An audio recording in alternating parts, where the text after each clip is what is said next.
Hello everyone, this is Wes from Resurrection Auto. I've got a 2007 Suzuki SX4 that is in need of a clutch, and so this video is going to give you a tutorial on how to replace the clutch, the flywheel, and also the rear main seal. Before we get started, I want to let you know that I'm a Christian and a pastor, and so I've shot this video first and foremost to help you get your car back on the road, but also to show you what Christianity is all about. So I'll leave a link about the second at the very end of this video. And with that said, let's get started on this repair. Okay, so the first thing we need to do is get the car elevated so that we can get the transmission out later in this, this repair.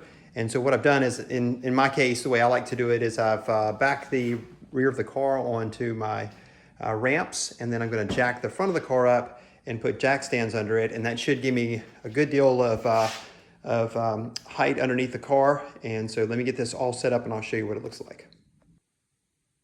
All right, as you can see, I've got the back of the car on ramps, and I've got the front of the car elevated on jack stands and should have sufficient room to drop the transmission out of the bottom of the car. All right, so the next thing we're going to do is begin on the hood side and begin removing the components on the top side of the transmission so that we have access to the bolts and the linkage that we'll need to remove later. So let me get the hood open and I'll show you what we're going to do next. All right, got the battery out, and so now I'm just going to remove this breather hose. So this just pulls out. Looks like there's just one bolt, I believe, here. Perhaps there was another time. There was probably two at one time, but it looks like it's missing one. So I'll take these two out, just get this out of the way, just trying to buy ourselves some space. And then from there, we'll need to remove this battery tray. And so looks like there are a few bolts here. And also at the back there, looks like there's two. So I guess four in all. And then I'll also go ahead and disconnect these connectors for the ECM so I can pull this module out. Okay, so here is the computer and battery tray out. We can now see a number of items that have to be either detached or removed in order to continue making this repair. So at the front, there is a ground wire here that comes down and connects to the transmission there on a bracket, so that needs to be removed. There is, looks like the clutch cable here, or it's actually the clutch hydraulic hose here. There is linkage here, and then also, let's see if I can get some light on it for you. There's another linkage, let's find them here and there. Both of those have to be removed. And then of course there is a transmission mount on the side we'll do later. And then over here are the transmission bolts that connect it to the engine. I don't know if I can get them for you or not just yet, but they are underneath there. So a few items we need to figure out how to detach. Let me work on that for just a bit and I'll come back and shoot some more video. Okay, so to get the top linkage out here, you'll notice there is I've already taken it out, but just to illustrate, there is a clip that's kind of U-shaped that slides out to the engine side. And once that clip is slidden out of the way, the whole connector will come loose from the ball joint below it, hooked to the linkage. And so that's how you get that one out. The other one just simply pops out using some pry force. So let me get those taken care of, and then we're going to take a look at this hydraulic line that goes to the clutch. Okay, a couple items I've taken care of that I want to show you real quick. So I've removed the linkage from the bracket here. There are a couple of tabs that you have to depress on that bracket clip, and then the linkage will lift out of the top of it. So both of those are disconnected. Over here is the cable for the reverse light. So I've disconnected that and labeled it. Here is the ground stud that I have labeled. So next thing I want to do is to take off the hydraulic line here. There should be some clips in here, and then also down here that once pulled out, this will disconnect. So let me get that taken care of and I'll give you a better shot. Okay, so got the hose removed. This is really, really simple to do. I'm going to remove this elbow as well. If you look down here, you'll see the clip is right there. So you can just pull this out and then it'll just pull off from the transmission. We'll get this guy out of the way. Okay, done with the top side for now. We'll have to come back later and remove the bolts for the bell housing and then also this transmission mount. But for now, we've got the peripherals out of the way, so I want to begin working underneath the car. So the next thing we're going to do is remove the plastic panel that is going to be in our way here. So this is just held on by a number of clips or bolts. I think these are actually bolts here, or screws I should say, here and then on the back. So I'm just going to remove all of those, drop this plastic piece out of the way. Okay, and with that panel removed, you can see the transmission here on the driver's side. Working over, you see this black cross member. The subframe has got to be all removed. So our next order of business is to remove the axles here from the transmission and suspension. So here's the CV axle here, comes out. So we're going to remove the indentation from the nut right here. Get a better shot of that. Remove that indentation, and then we're going to back off that nut. We're going to use the impact driver to get that off on both sides. Then we're going to separate the ball joint. So the ball joint is right there. We're going to remove that bolt, and then using a separator, we've got to separate the ball joint. And then that will allow us to drop this, this part of the subframe. So let me get some tools together and work a bit, and I'll shoot some more video. All right, let me take a pause here since I've made some progress. So I did loosen the nut here with the impact gun. And then around the side, I did loosen that bolt and used a pickle fork to separate, kind of drive that between the ball joint. It came right out. Also used a little bit of PB Blaster. So that took care of dropping the lower ball joint. At that point, I could swing this whole assembly out. It swings from the strut, and was able to push the axle in. It's got a little bit of play in it, and kind of get it over here to the side. And then I used just a pry bar behind, in between the transmission and the axle, and that just pops out. There's nothing holding it in, no bolts or anything like that. It just pops out. So now I'm just going to slide this out completely and do the same for the other side, and that will get both of the axles out of the way. Okay, the next thing I want to do is ensure that I have sufficient clearance underneath the car to actually remove the transmission and slide it out once we've got it dropped. And so I took some measurements, and right now I have about 18 inches of clearance from the garage floor to the bottom of the car. But with the transmission jack and approximate height of the transmission, I need about 3 or 4 more inches. So I'm going to take some concrete blocks and get the car jacked up a little bit more. Because once we start removing the transmission mounts, we're really not going to be able to make an adjustment here any longer. So I'm going to get the car jacked up a little bit more, and then we'll move on to our next step. Okay, the next thing we're going to do is remove the cross member that runs beneath the transmission. In order to do so, we're going to remove those 2 bolts you can see there from this transmission mount. Actually, I think that is an engine mount. We're going to remove those 2 bolts. Then there's 1 bolt from the bottom side, and then we'll lift the engine and transmission slightly and hopefully slide that cross member out. There's also 1 other bolt that needs to be removed. Let me show you that. So here is that cross member. Right in that slot is the other bolt, and then we have to come back to the back here, all the way down. There's a couple of bolts there as well. But our goal is to get this cross member out of the way. You'll notice I now have the oil pan supported on the jack as well, so the car is secure and we're ready to start dropping this transmission. Okay, so this is proving to be a little more challenging than I first anticipated. So in order to get the cross member out, you have to remove that motor mount. So I've taken the bolt that goes through the motor mount. There's a center bolt that goes through right there, out of it. And now I need to lift the motor in order to separate that motor mount and disconnect it from the engine. So I'm going to go ahead and take this transmission mount off so that this side of the motor can be lifted up. And so again, I got the jack under the oil pan, so I'm going to loosen those 2 bolts first, and then that support off to the right there as well, and go ahead and remove that entire motor mount. Then I can lift the engine up so that I can remove the 2 bolts that go on the interior of the motor mount to the engine, so that I can lift the whole motor mount out to get the cross member off. So I'll try to show you some parts.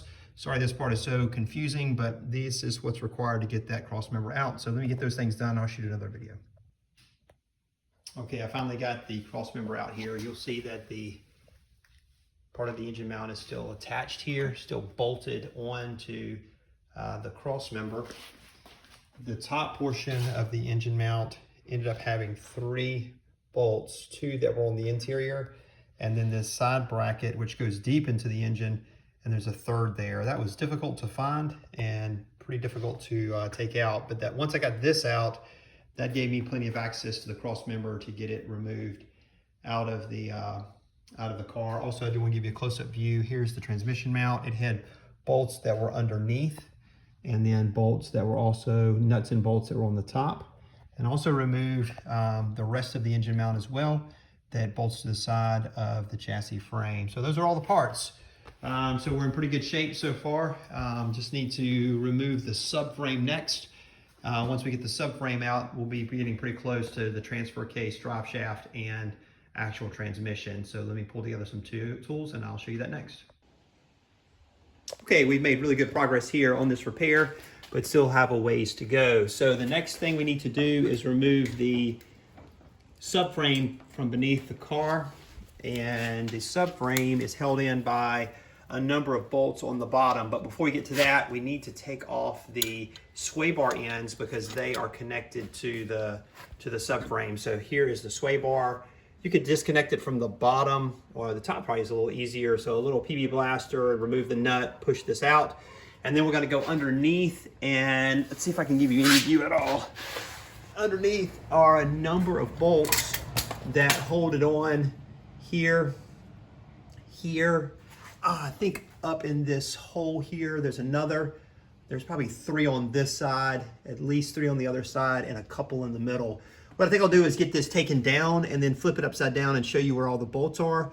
But once we get this taken down, it really gives us access to dropping the transmission down. In fact, once this is down, the only thing left will be the rear drive shaft, transfer case, and then the bolts on the bell housing. So let me get this down, I'll let you take a peek. Okay, so I did manage to get the subframe out of the car. It was way more than I bargained for. So I wanted to pause and try to shoot some video because the method I used was not ideal, and I actually wouldn't recommend it. There's very little information on this car online, so I'm trying to figure this out as I go a bit.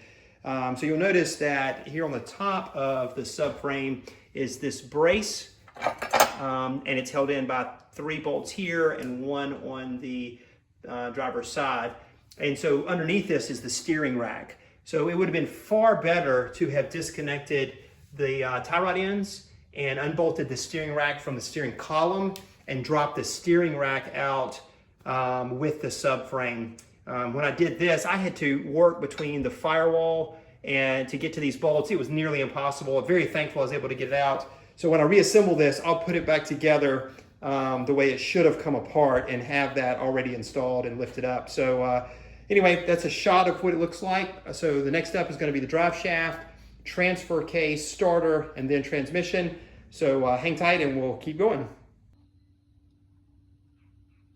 All right, so I got the subframe out of the car. You can see here's the steering rack. Definitely should have come out with the subframe, but we'll deal with that later. Next order of business is to disconnect the rear drive shaft. You can see there are 4 bolts. There'll be 2 on each side.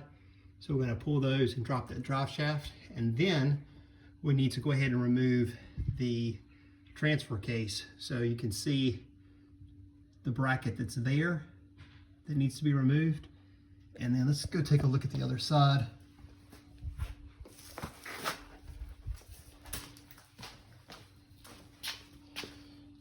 All right, let's get under here and see if we can spot what's got to come out on this side.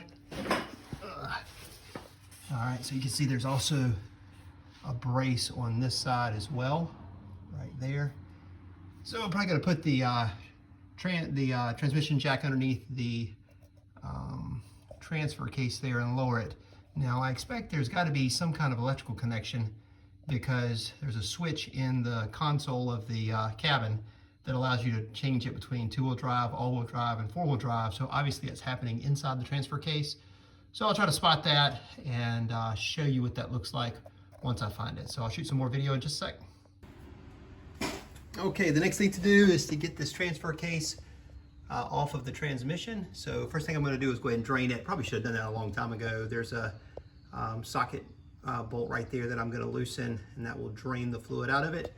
And then there are, I believe, either 3 or 4 bolts that hold it to the transmission. You can see 2 right there, and then there are 2, I think 1 here and 1 on that side. Sorry I can't show you better. Let me get it down and I'll try to show you those locations, and we'll get this thing dropped out of the way. All right, got the transfer case out from underneath the transmission. It was extremely difficult. On a scale of 1 to 10, that was like a 9. Really difficult. So it is true that there were only 3 bolts, 2 at the bottom, 1 at the top. On this car, they were unbelievably tight. So in fact, my DeWalt electric impact gun did not have enough torque to break them. I actually ended up using a breaker bar with it underneath the jack, and use the jack to jack up the handle of the breaker bar to finally get the bolts loose. Once I got them out, it was equally as difficult, at least by myself, to maneuver it out from underneath the transmission. It did slide out. The exhaust was in the way. I definitely am going to take that piece right there off before I try to reinstall it. I'm sure installation is going to be equally as hard, but nonetheless, 3 bolts, it does slide out. So the last step is to unbolt the transmission, I guess starter as well, and slide it back so we can get to that clutch. Okay, the time has come to actually remove the transmission itself. So the transmission is held on by a number of either nuts or bolts around the bell housing. So you can see one here, and if I move my way around, there is another one, I believe, right there. And so I think there's 2 on top and then several around the bottom and maybe 1 on the side. I also need to remove a couple of smaller bolts here that hold the starter on. Let's see if I can show you. There's 1 small one there. There's another one there. The starter, I believe, can remain wired. We're just going to slide it backward and get it out of the way. And then once that's done, we can use the transmission jack to just slide the transmission out and lower it to the ground. Once I have it out, I'll give you a shot of exactly where those bolt locations are, and then we can also take a look at the clutch. Okay, so there is the transmission out, and it was just like I had thought. It was held in by just a handful of bolts and 1 nut that went around the outside of the transmission. So have that off. Let's see if I can get you oriented here. Let's see. So a couple of pins here, and then also here to hold it in. This is of course the top of the transmission. At the bottom there were 2 bolts here and here, 1 bolt here, there was 1 bolt here, and there was a bolt here and a nut here, I believe it was. So have that off. So the next step is to remove the spring from the clutch assembly. There's a series of bolts that hold it in around the perimeter of that spring. I'm going to loosen those up kind of a little at each as I go to relieve pressure if there is any. I don't think there is any, but just be careful there. And we'll take a look at this clutch and see the condition it's in. Okay, just want to give you a chance to see the condition of that old clutch. You can see it is smoked. All right, so it's time to take the flywheel off. The flywheel is held on by, I believe it's 8 bolts into the crank plate. So just going to spin those off and the flywheel should drop out. It's heavy, so need to be a little careful there, and then we'll be down to the rear main seal. Okay, so here is the flywheel off of the car, and boy, I'll tell you what, that input shaft bearing there, pilot bearing, is shot. So this whole thing was in really bad shape. So the next thing to do is to remove the rear main seal. So in order to do that, I've got a small drill, some screws, just gonna drill a hole into the rear main seal. Got to be super careful here not to damage the crank or the engine block. Going to put a small hole right in there and then going to screw the screw in to pull the rear main seal out. So let me get that done and we'll shoot some more. All right, ended up using a seal puller tool in order to remove the rear main seal. So I had to go pick this up. I didn't really have one, to be honest. So just made a hole in the seal, actually drilled a little hole in the seal, and then put this point in and was able to pry it out pretty easily. So with that, the disassembly of this project is now complete. So let me just back up and show you kind of where we are. So I'm just going to kind of pan across all of the components that we've taken out across the top of my workbench here. And then of course all the components, the major components like the subframe and crossmember, of course the transfer case, axles, shield, battery and intake. And then of course finally also we took out the transmission, clutch, and flywheel. So at this point I would say I'm probably about 10 hours in. Now I work really slow, I'm a home mechanic and I have pretty basic tools. So I think this whole job is done in probably about 8 hours in a shop, but this is not a shop. So nonetheless, that's where I am. So reassembly starts now. I'm gonna insert the rear main seal. You need to lubricate the inside ring of the rear main seal. Let me show you. So we're gonna take some motor oil and lubricate the inside of the seal around there. And then we're just gonna tap the whole seal in with a flat face hammer. And then from that point, we'll just start reassembling. I'll try to catch portions of the reassembly. I mean, obviously it goes together the same way it came apart, but I'll try to catch portions of it that seem unique as we move back through the reassembly and keep you posted. Okay, so ran into a little bit of difficulty with the flywheel that I purchased from Advanced Auto, so it wasn't made correctly and had to take it back. So what I ended up doing is taking the existing flywheel to a local machine shop, gonna have them resurface the face of it and also install the pilot bearing. So while they're doing that, I'm gonna go ahead and take care of this throwout bearing. This is pretty straightforward. You need to clean it up just a little bit. There's a lot of clutch material and I don't want that to get in the line, but we're gonna take this nut off to take this line loose from the existing throwout bearing. And then there looks like there's 1, 2, and 3 bolts that come out. In the packet with the new throwout bearing, there is some lubricant, some grease that we're going to put on the shaft, input shaft here, so that the throwout bearing can slide easily. And then we'll just reinstall and reattach this. It's bled once everything is put back together on the incoming line or the end line for the hydraulic clutch there. So let's get this replaced and I'll give you a quick look at what it looks like when it's back together. Okay, got the slave cylinder installed here. The line reconnected. Again, we'll bleed this after we get the transmission installed. So it's time to start putting this clutch together and back in the car. So here's what I have. Here is the clutch assembly laid out. So let me just disassemble it for you. Of course, there is the centering tool. And of course, the housing with the spring assembly and pressure plate. There's the actual clutch.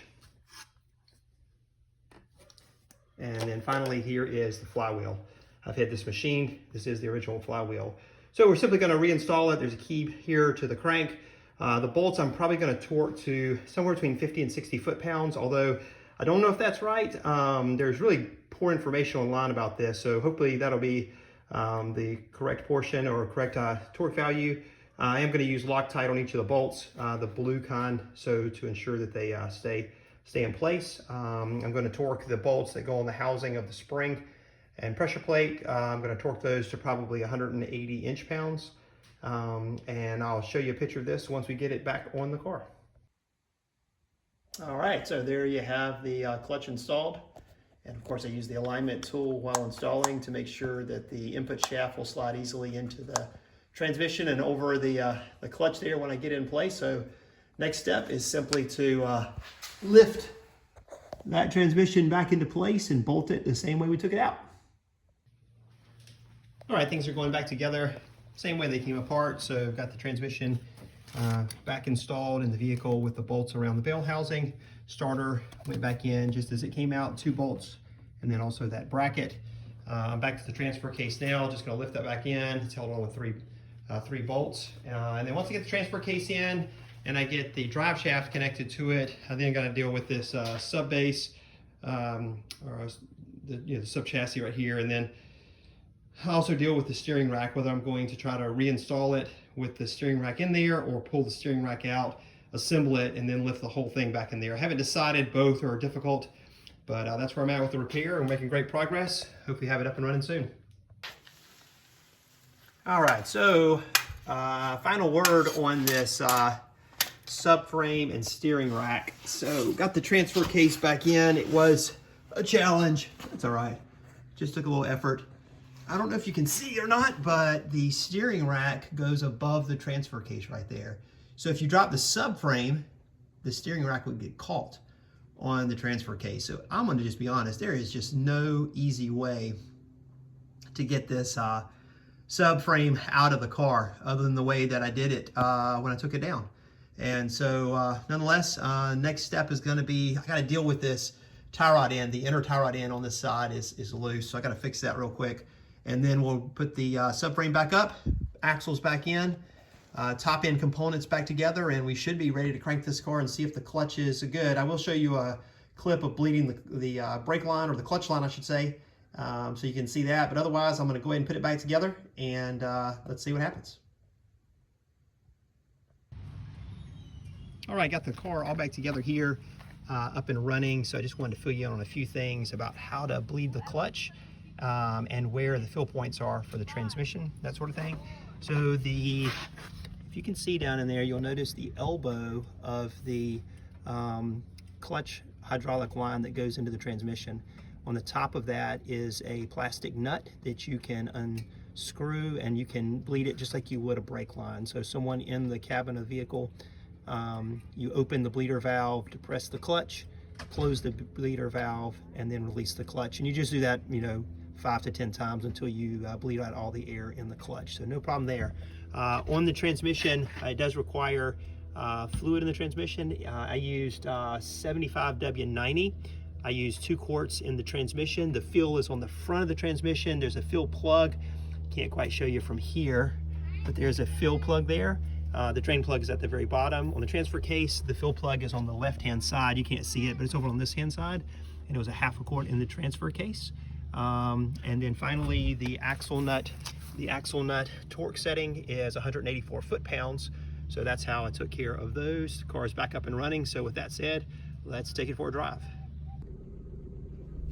All right, we got this car all back together and on the road again. The repair went pretty good, all things considered. And so I hope this video has been helpful to you and how you can get your Suzuki back on the road as well. I want to remind you that I am a pastor and a Christian, and I wanted to share with you what I believe about things that are more important than cars and transmission. So I'll post that link above, and would love for you to check that out. Hey, thanks for watching, and God bless.